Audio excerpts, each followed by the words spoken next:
Имајќи во предвид колку порасна и другите цени, може да кажеме дека порастот на цените на становите не треба да го бележи истиот раст како основните хранбени продукти и нефер трговски практики. Меѓутоа пак сведоци сме и дека наназад можеби 10 години и некоја година повеќе, на вистина владе и диве една урбана мафија во градежништвото, особено во високоградбата во Скопје и околните места,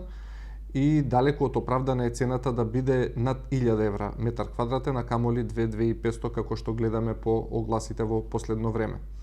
Точно дека пораснаа платите на вработените, генерално не само во јавниот и во приватниот сектор, не само во секторот градежништво и во други сектори, но тоа покачување на платата беше помеѓу 1000-2000-3000 денари на годишно ниво,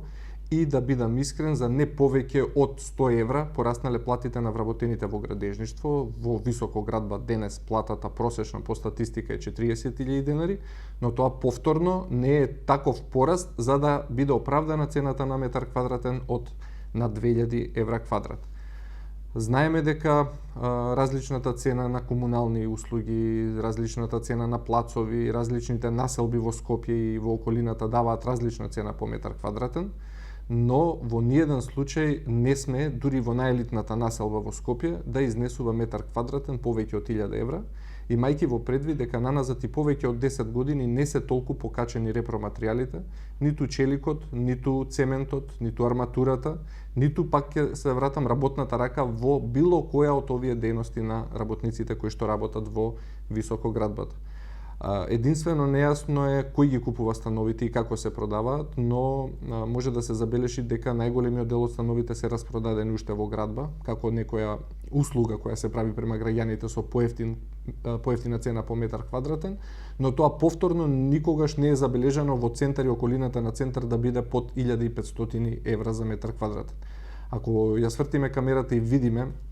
прво што купуваме, дека околу тие станови нема ништо. Значи има само загаден воздух во Скопје, нема ниту блиску болница, градинка, парк, зеленило, туку тоа е само една обична градба, која што и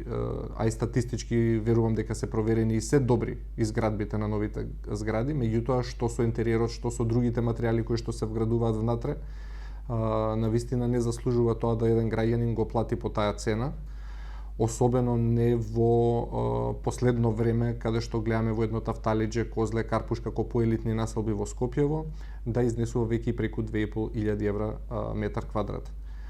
Она што недостасува според нас е никаква контрола врз пазарот, никаква грижа за потрошувачите, за крајниот купувач, народот, туку едноставно ги интересира само профитот од тие инвеститори. Тоа не се ни градежници, тоа се само инвеститори кои што купиле плаци и направиле на грбот на граѓаните некоја зграда која што ја продаваат после 3 пати поскапо од реално што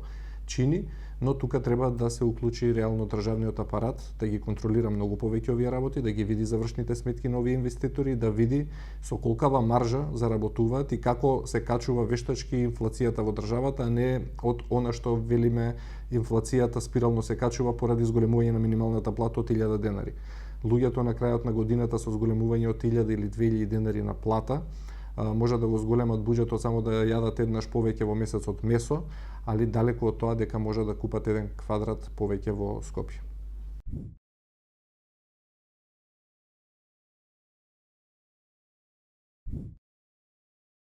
Тука инвеститорите верувајте дека се како здружени, како организирани, дека и да некој навистина сака да продаде по реална цена стан, нема да му биде дозволено, имајќи во предвид дека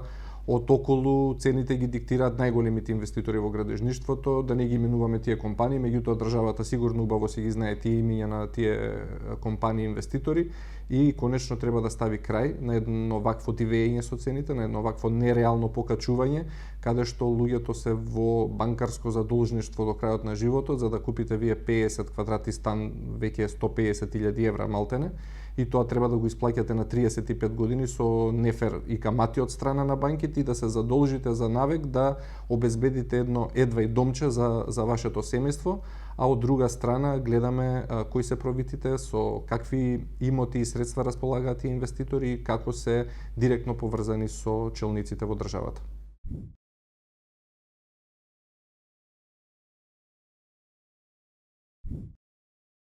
Платите во моментов можам да кажам дека се највисоки до ноември 2024 година, но тоа повторно е далеку од доволно за да преживее едно семејство.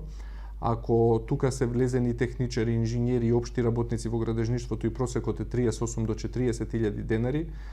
па да удриме на Дигитрон ќе видиме дека за цел работен век едва ќе купи 50 квадрати стан на кредит, а однапред не верувам дека еден таков мајстор кој го изградил тој стан ги има средствата за да го купи во готово. И ќе видиме повторно дека далеку од реално е со нашите плати, особено со платите на тие што ги градат становите, дека може да си дозволат стан не само во Скопје, било каде во Македонија. Имајќи во предвид дека еден Велес до пред 10 години беше 500 евра квадрат, а сега и таму 1200 евра квадрат. Една Битола, Куманово и другите околни градови никаде повеќе нема под 1000 евра метар квадратен. Не е само Скопје проблем, генерално проблемот на овој бизнис сектор е проширен во територија на цела Македонија, на вистина цените кои што дивеат ако не се зауздат, ќе останеме под заложништво на банките во кредити за да обезбедиме дом или евентуално никогаш да не дојдеме до дом и останатиот дел од луѓето кои што немаат можност за кредит да си живеат под кирија и никогаш да не си обезбедат дом за себе и семејството.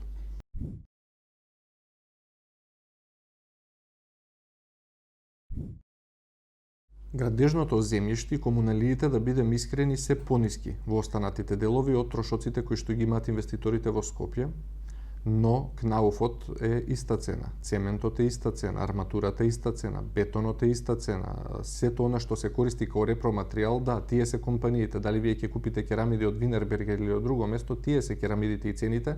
и цементот од цементара е таа цена на назад години и години. Нема ниедно друго оправдување зошто да биде таму толку поевтин станот по метар квадратен, имајќи во предвид дека ова другото со работната сила и со плаќањето на земјиштето го занемарува фактот да цените бидат двојно или тројно пониски или повисоки во Скопје. Така што за нештото дека е поевтино во смисла на градежно земјиште и комунали да, но работната рака и репроматеријалите се во цела територија во 99% исти. Тоа не дава до знаење дека смееме да имаме волкава разлика во цените, а од друга страна го користат и другите инвеститори во останатите градови да квадратот повторни таму го направат преку 1000 евра, ако во Скопје преку 2000 евра. На крајот на денот многу големи се профитите на тие инвеститори и во Скопје и во останатите делови од државата.